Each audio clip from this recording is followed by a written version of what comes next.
Hi friends, அஸ்ஸலாமு அலைக்கும். இன்றைக்கி என்ன மினி வ்ளாக் பார்க்க போகிறோன்னா, ஹஸ்பண்ட் வந்து நைட் வந்திருந்தாங்க. நைட் வரும்போதே ஃப்ரூட்ஸ் வாங்கிட்டு வந்திருந்தாங்க. அதில் வந்து ஆவக்கோடோ வாங்கிட்டு வந்திருந்தாங்க. ஆவக்கோடோ வந்து நல்லா காயாக இருந்துச்சு. அதுக்கப்புறம் எனக்கு ரொம்ப ரொம்ப பிடிச்சது வந்து இந்த பிச்சீஸ் ரொம்ப பிடிக்கும். ஊட்டி பிச்சீஸு நல்லாயிருக்கும் அந்த டேஸ்ட்டு. அதனால் வந்து பிச்சீஸ் வாங்கிட்டு வந்திருந்தாங்க.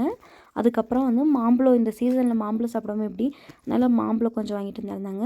அதுக்கப்புறம் வந்து இந்த லிச்சி பழம் அது வாங்கிட்டு வந்திருந்தாங்க. அதுக்கப்புறம் கொஞ்சம் ஆப்பிளு, மங்குஸ்தானு, அதுக்கப்புறம் வந்து இந்த கோவா வாங்கிட்டு வந்திருந்தாங்க, கொய்யாப்பழம். எல்லாமே வந்து ரொம்ப பிடிக்கும் எனக்கு. அதனால் வந்து எல்லா ஃப்ரூட்ஸ்லேயும் வந்து வாங்கிட்டு வந்திருந்தாங்க.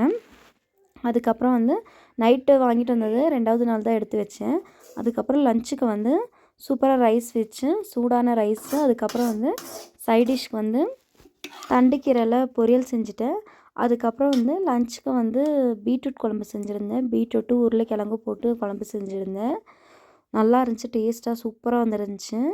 அதுக்கப்புறம் வந்து நைட்டு ஹஸ்பண்ட் வரும்போது வந்து ஸ்வீட்டு வாங்கிட்டு வந்திருந்தாங்க. சரி, அப்போதுக்கு அப்போவே செஞ்சு தர சொன்னாங்க. சரின்ட்டு சீக்கிரமாக வாஷ் பண்ணி அதுக்கப்புறம் அது செஞ்சுட்டேன்.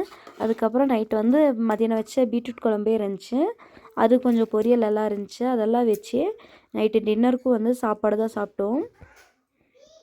சூப்பராக இருந்துச்சு. இப்படி சாப்பிட்றதுக்கு, எல்லாமே வச்சு சாப்பிட்றதுக்கு டேஸ்ட்டு வந்து சூப்பராக வேறு லெவலாக இருந்துச்சு.